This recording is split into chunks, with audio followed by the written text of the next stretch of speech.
आप सबको हमारा नमस्कार।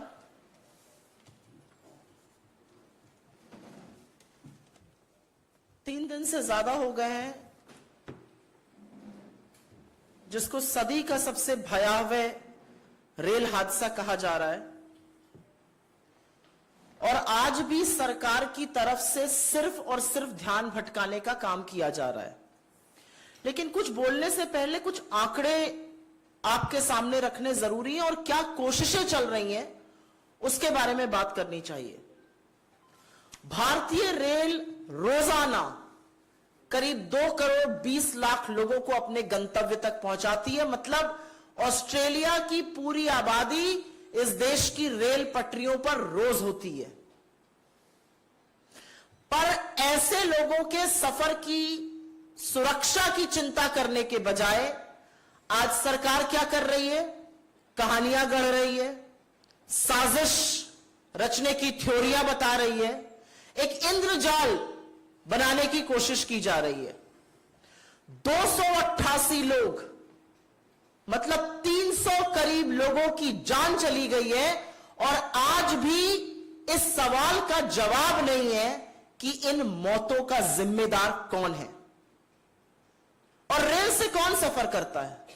रेल से इस देश का आम आदमी सफर करता है। तो जब कल हम और आप या आपके परिजन, आपका परिवार, आपके मित्र, इस देश के लोग जब रेलगाड़ी में बैठेंगे तो ये याद रखिएगा, आप ये सफर अपने रिस्क पर कर रहे हैं, क्योंकि सरकार की कोई जिम्मेदारी नहीं है। कहा नैतिकता लेकर, नैतिक जिम्मेदारी का वहन करते हुए सरकार को और इनके मंत्री को इस्तीफा देना चाहिए, और कहा नई नई थ्योरी, एक इंद्रजाल रच दिया गया है, डेलिबरेट इंटरफेरेंस, मतलब जानबूझकर हस्तक्षेप किया गया, इसलिए ट्रेन डिरेल हो गई। और अब सीबीआई को जांच सौंपी जाएगी। लेकिन अगर यह दुर्भाग्यपूर्ण नहीं होता तो शायद हास्यास्पद होता कि जब अभी राहत का, बचाव का कार्य चल ही रहा था तो एक मालगाड़ी भी वहीं पर डिरेल हो जाती है। तो यह भी साजिश थी, यह भी नेहरू जी की गलती थी, यह भी कांग्रेस की सरकारों की गलती थी कि अभी राहत कार्य चल रहा है और वहां पर एक ट्रेन और डिरेल हो जाती है। जवाबदेही का जा नहीं है इस सरकार में। अब सीबीआई को जांच सौंपी गई है, और सवाल आज यह है कि क्या सीबीआई और एनआईए जैसी एजेंसीज वाकई में कुछ कर पाएंगी? क्योंकि मैं आपके सामने यह बताना चाहती हूं कि 2016 में कानपुर में एक बड़ा रेल हादसा हुआ था। इसको भी आतंकी साजिश बताया गया था। एनआईए को केस सौंपा गया, रेल मंत्रालय ने चिट्ठी लिखी होम मिनिस्ट्री को, एनआईए को केस सौंपा गया। कानपुर के रेल हादसे की बात कर रही हूं, 152 लोगों की मौत हुई थी।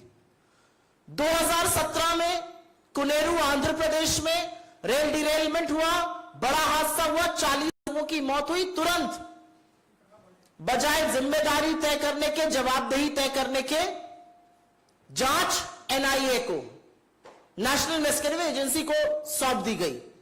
7 साल हो गए हादसे के, और आज एनआईए एक तय हो कि यह साजिश थी और सरकार की और सिस्टम की विफलता के कारण ये एक्सीडेंट नहीं हुए थे। 7 साल बाद भी चार्जशीट दायर नहीं हुई है। मतलब करीब करीब 200 लोगों की मौत रेलवे ट्रैक पर डिरेलमेंट से हो गई। उसका जिम्मेदार कौन है ये नहीं पता है।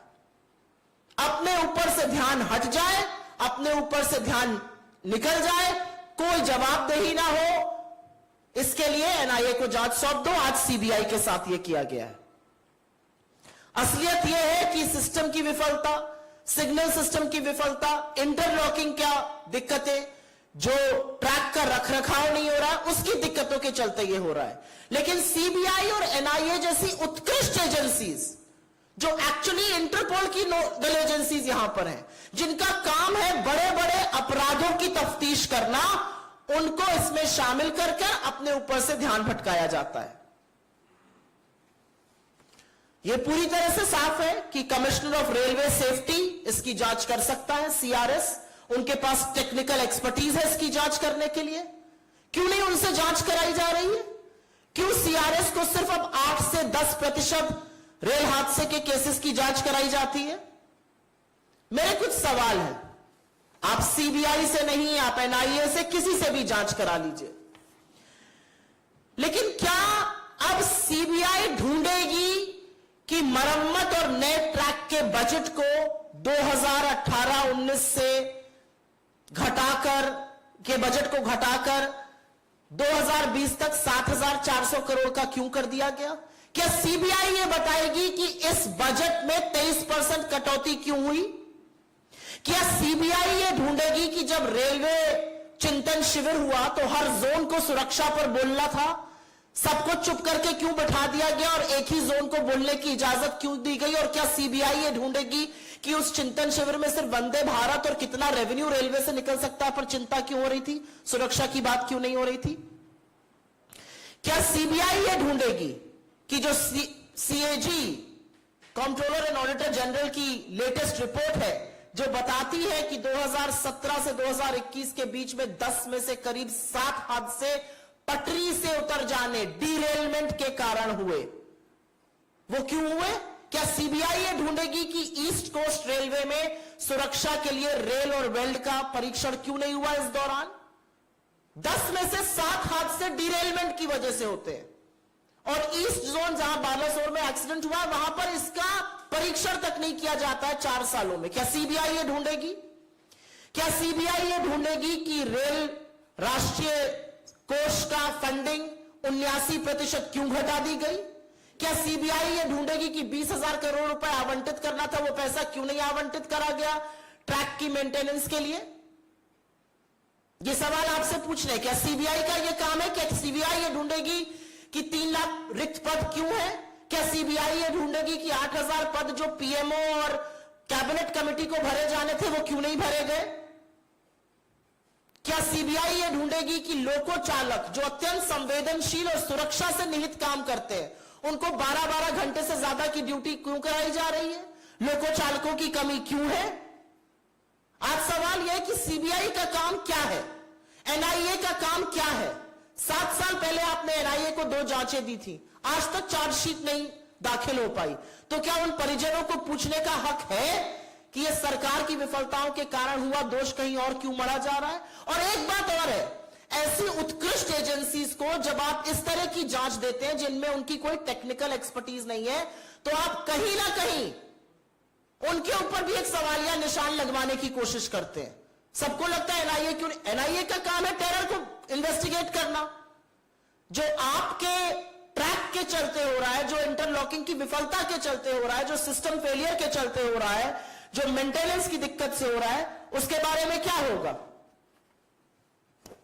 और एक बात यह सच है कि लोकतंत्र में चुनी हुई सरकार आज लगातार जवाबदेही से भाग रही है।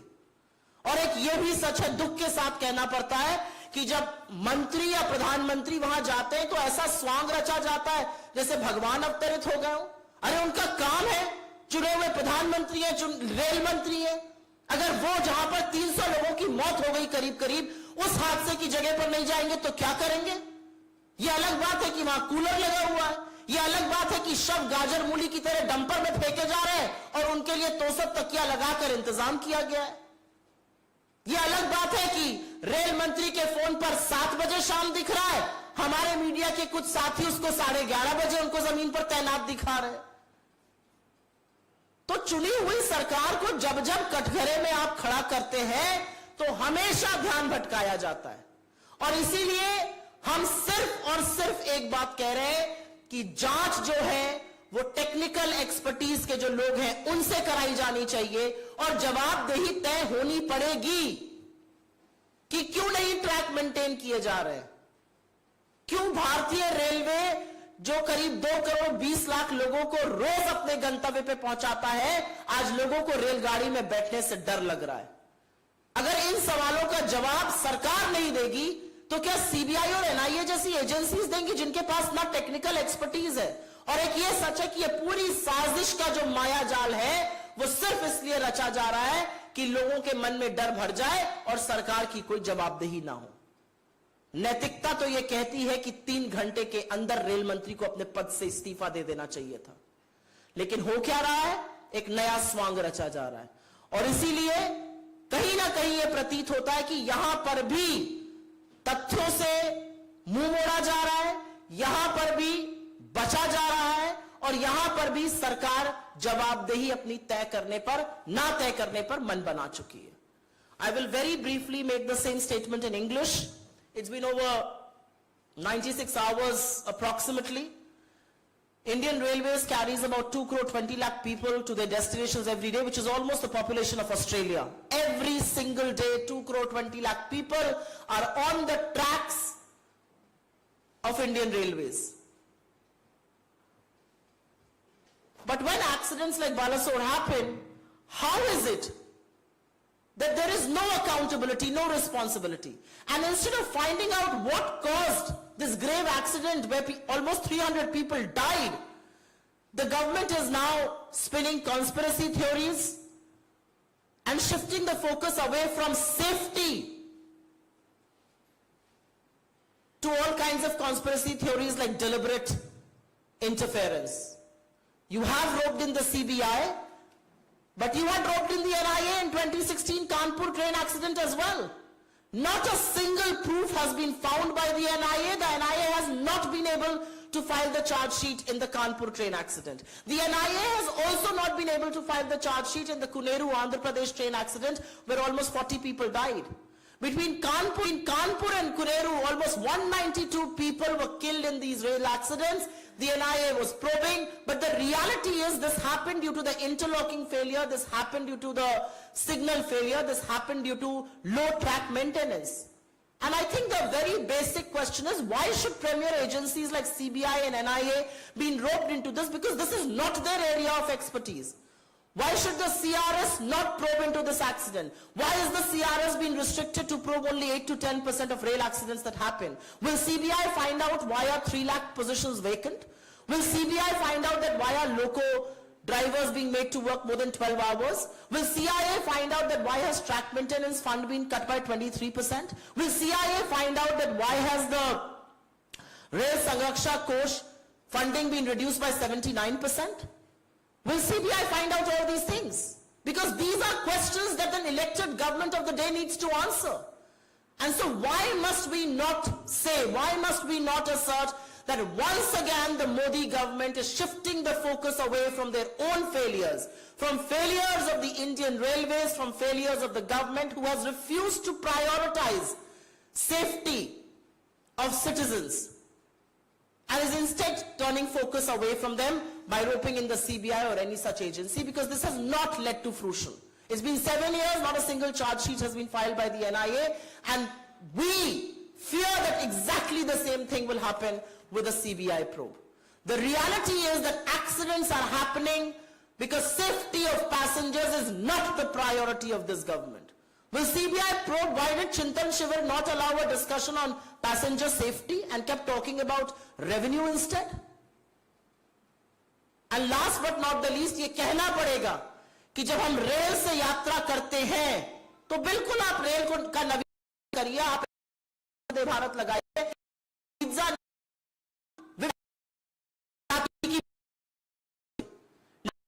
से होनी चाहिए जो सरकार की प्राथमिकता नहीं है।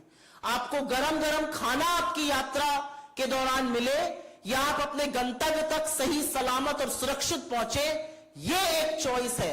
एक में आपको सुर्खियां मिलती हैं और दूसरे में इस देश के लोगों की जान सुरक्षित रहती है। प्राथमिकता क्या है सरकार की, आज उस पर सवाल है। We'll take your questions on suo motu first. जी सर।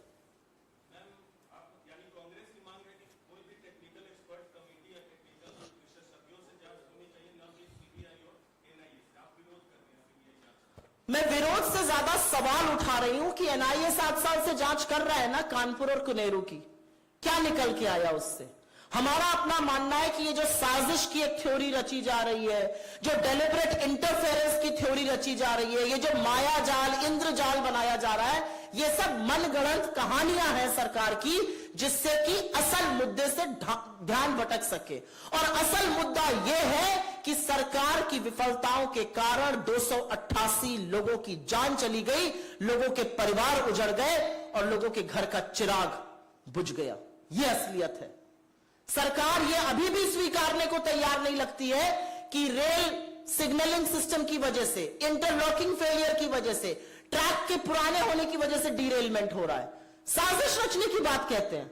अरे साजिश थी तो उसी दौरान एक मालगाड़ी क्यों डीरेल हो गई? का वो आंदोलन करना सरकार बिल्कुल छोड़ दे।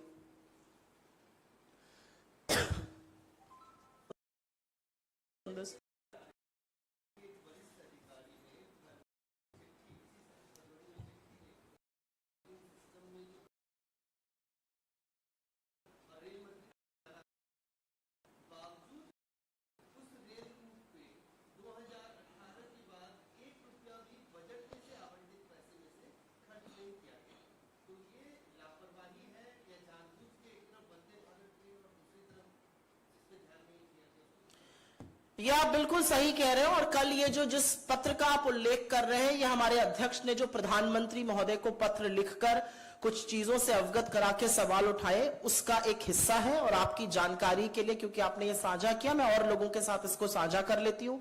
दक्षिण पश्चिम क्षेत्रीय रेलवे के प्रधान मुख्य ऑपरेटिंग मैनेजर ने 8 फरवरी, इस साल की 8 फरवरी को मैसूर में 2 ट्रेनों की भिड़ंत बच जाने का जिक्र करते हुए कहा था कि सिग्नल व्यवस्था को दुरुस्त करना चाहिए। इसकी चेतावनी दी गई थी। उस चेतावनी को नजरअंदाज क्यों किया गया? क्या यह सीबीआई का काम है पता करना कि नजरअंदाज क्यों किया गया, या यह सरकार का काम है कि इसका जवाब दे कि यह नजरअंदाज क्यों किया गया? ऐसे तमाम चीजें हैं। आप एक पत्र का उल्लेख कर रहे हैं, ऐसी तमाम चीजें हैं। पार्लियामेंट की स्टैंडिंग कमेटी ने बड़े बड़े सवाल उठाए हैं इस पर। उन्होंने खुलासा किया कि सीआरएस अब सिर्फ 8 से 10% रेल हादसों की जांच कर रहा है। क्यों भाई? क्यों सीआरएस सिर्फ 8 से 10% की जांच कर रहा है? सीआरएस को तो और जांच करनी चाहिए, जो रेलवे संरक्षण आयोग है। क्यों उनको बाहर रखा जा रहा है इस जांच से? आप सीबीआई नहीं, आप एनआईए को भी ले आइए इसमें। आप 7 साल पहले भी लाए थे एनआईए को, क्या हुआ, क्या मिला उससे? तो पूछना यह जरूरी है कि सरकार अपनी जवाबदेही कब तय करेगी। कटघरे में खड़ा करो तो मौसम की बात करने लगते हैं। मौसम खराब था इसलिए ऐसा हो गया। रात का काम चल रहा है, एक मालगाड़ी डिरेल हुई जा रही है उसी रूट पर, उसी ट्रैक पर। तो मुझे ऐसा लगता है कि सरकार आज भी जवाब देने से भाग रही है। सरकार आज भी इतना बड़ा हादसा होने के बाद असलियत से मुंह मोड़कर आज भी हेडलाइन मैनेजमेंट और सुर्खियां मैनेज करने में लगी हुई है। और यही कारण है कि भारतीय रेल की वंदे भारत पहुंचाना, जब सुर्खियों की प्राथमिकता और प्रायोरिटी हो जाती है, तो कहीं ना कहीं ऐसे एक्सीडेंट होंगे। कि असलियत यह है कि इस देश का आम आदमी रेल से सफर करता है। इस देश का सबसे निम्न वर्ग रेल से सफर करता है, और अब ऐसा प्रतीत होता है कि उसकी जान की कोई कीमत नहीं है। अगर इस पे कोई और सवाल हो तो उसके बाद। जी, राहुल गांधी को लेकर जेपी नड्डा ने अटैक किया है कि राहुल गांधी मोहब्बत की दुकान नहीं, नफरत का मेगा शॉपिंग मॉल चला रहे हैं। नहीं, देखिए, नफरत की जो बाजार भाजपा ने लगाया है, उससे बड़ा तो बाजार बन ही नहीं सकता पूरे विश्व में। राहुल गांधी ने, चाहे वो देश की धरती हो और चाहे वो विदेश की धरती हो, 2 लोगों को एक साथ लाकर खड़ा कर दिया है। और अब इस देश को, इस विश्व को चुनाव करना है कि आप किसके पक्ष में खड़े हैं। राहुल गांधी ने साफ तौर से, बिना शब्दों का माया जाल रचे, यह साफ तौर से अंकित किया है कि यह लड़ाई गांधी बनाम गोडसे है। और आप किसके साथ खड़े हैं, यह सवाल है आज। अगर आप गांधी के साथ खड़े हैं तो आप प्रेम, अहिंसा, सत्य के साथ खड़े हैं, और अगर आप गोडसे के साथ खड़े हैं तो आप नफरत के साथ खड़े हैं। मैं तो पूछना चाहती हूं, चाहे वो जेपी नड्डा जी हो, चाहे भारतीय जनता पार्टी के अन्य नेता हो, चाहे वो प्रवक्ता हो, चाहे वो मंत्री हो, चाहे उनका इकोसिस्टम हो, आप लगातार गोडसे की पैरवी क्यों करते हैं? ये क्या प्रेम है आपका गोडसे से? और असलियत राहुल गांधी जी से बेहतर कोई समझा नहीं सकता था कि आज इस देश में वो जो लड़ाई विचारधारा की है, वो विचारधारा सिर्फ और सिर्फ गांधी बनाम गोडसे की है। इसके बारे में जेपी नड्डा जिस दिन जवाब देंगे, जिस दिन जेपी नड्डा ये बताएंगे कि प्रज्ञा ठाकुर जैसे लोगों को अपने बगल में बिठाकर, जो गोडसे की उपासक है, जो गोडसे के पुजारी हैं, उन लोगों को सोशल मीडिया पर और तमाम जगह प्रधानमंत्री और होम मिनिस्टर ऐसे लोगों को फॉलो करते हैं जो गांधी की पुण्यतिथि पर गोडसे जिंदाबाद के नारे लगाते हैं। जब इसका जवाब देंगे तब हम आगे की बात करेंगे, क्योंकि लड़ाई सिर्फ और सिर्फ महात्मा और गोडसे के बीच की है और हम गांधी के साथ खड़े हैं, वो गोडसे के साथ। जी, राहुल गांधी अमेरिका में काफी उन्होंने भारत के इंस्टीट्यूशंस पर टिप्पणी की, लोकतंत्र पर टिप्पणी की। अब एक टिप्पणी जो आई है वो India is a vibrant democracy, ऐसा जॉन कर्बी कह रहे हैं, नेशनल सिक्योरिटी काउंसिल के स्ट्रेटेजिक कम्युनिकेशन के कोऑर्डिनेटर हैं। कैसे इस बयान को कांग्रेस पार्टी देखती है, क्योंकि उसी यूएस की धरती से ये बयान दिया है?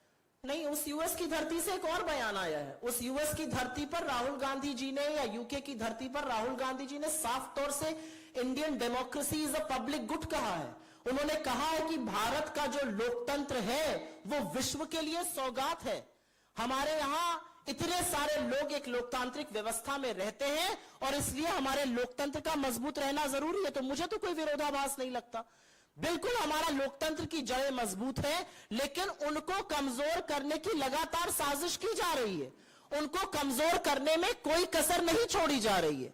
उनको कमजोर करने के लिए मीडिया को दबाया जा रहा है, उनको कमजोर करने के लिए एजेंसियों का इस्तेमाल हो रहा है, उनको कमजोर करने के लिए चाहे वो सीबीआई, इनकम टैक्स और एनफोर्समेंट डायरेक्टरेट जैसी एजेंसीज हो, उनका दुरुपयोग किया जा रहा है, उनको अपना फ्रंटल बनाया जा रहा है, विपक्ष को दबाया जाता है, विपक्ष के खिलाफ मुकदमे रचे जाते हैं, मनगढ़ंत कहानियां रची जाती हैं। जो मैंने आज प्रेस कॉन्फ्रेंस करी है, जहां पर सरकार 300 लोगों की मौत के बाद अपनी जवाबदेही से भाग रही है, वो लोकतंत्र को कमजोर करता है। क्योंकि लोकतंत्र में चुनी हुई सरकार, चाहे वो लाल बहादुर शास्त्री जी हो, चाहे वो माधवराव सिंधिया जी हो, चाहे वो नीतीश कुमार जी हो, इन लोगों ने तो जिम्मेदारी लेकर आगे की बात करी थी। Switch on the mic, it's not working. जी, I will come to you.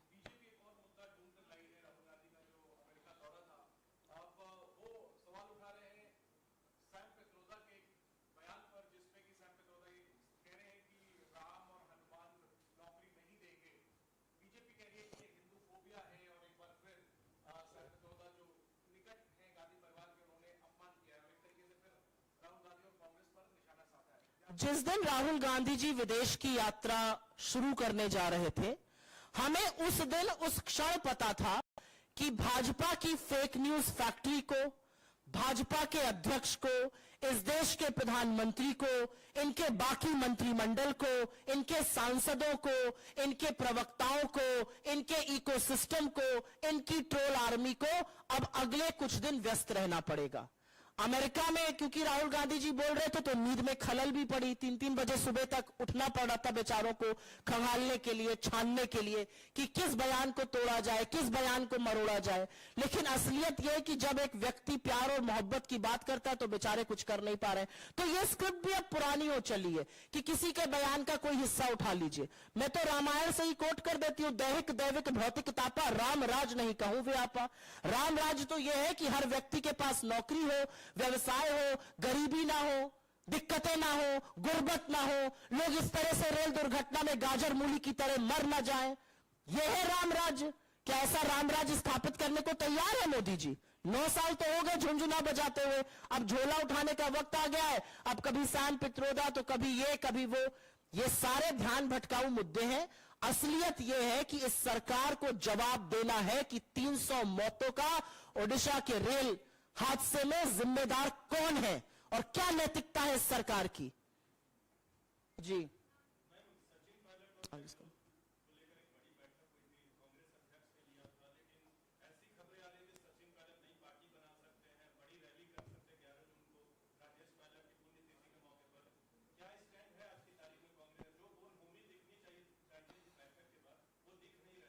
मेरे पास ऐसी कोई खबर नहीं है तो इस पर मैं कोई टिप्पणी नहीं करूंगी। जी, have no such evidence, I have no such proof, I have no such inkling, so I'm not going to talk on that.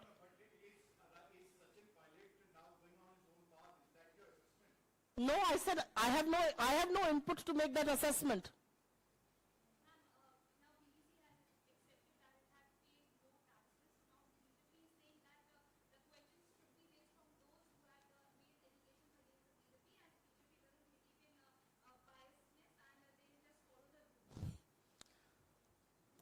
Did you crack up while asking that question? Because I cracked up when you used the words BJP does not use any bias. What was the line you used? BJP does not use any bias against people who question them. There has been a four-fold increase in ED cases against the opposition. 95% of all ED cases are against India's opposition. Somebody who talks about how Musahars in Varanasi are being forced to eat grass is facing a UAPA case. Somebody who talks about, and may his soul rest in peace, how children in Mirzapur were being served salt, facing a UAPA. About malpractices in COVID, you as a journalist, you will be put behind bars. There will be no investigation into the scam that you revealed. That's the nature of this government. So it's very rich coming from them that they don't go after or they are not biased against people.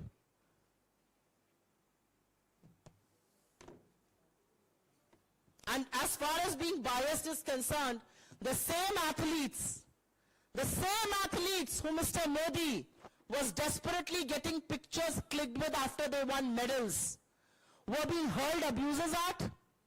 There is complete reputation assassination that's happening of the female wrestlers. All kinds of lies are being spread about them. They are being intimidated to an extent where those wrestlers have come on record to say that they are being intimidated, that their jobs will be taken away. You really think the BJP doesn't act with jaundiced eyes and a biased attitude? I have very little to say on that. धन्यवाद बहुत बहुत जी बोलिए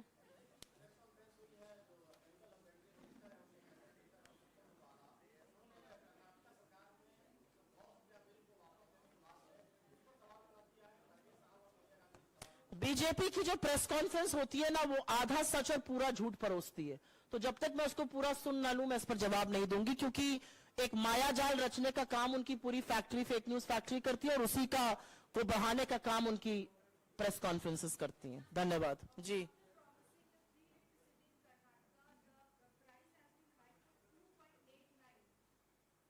What is 2.89? I think our cabinet has already taken a decision that free electricity will be given up to 200 units. Please wait for that to be executed. You know, I really like the fact, and I'm being honest with you, I say it with all humility and a lot of love. I love the fact that you hold a mirror to the Congress party. Because that's what you are supposed to do. That's what journalists are supposed to do. I really appreciate it. I love it. I love your questions. But please hold the same mirror to the BJP as well. That's all I will say. And I think that's a fair ask. And I also think, wait for decisions to roll out. It's not even been a month since our government was sworn in. A cabinet decision has been taken. It will be executed. There will be respite.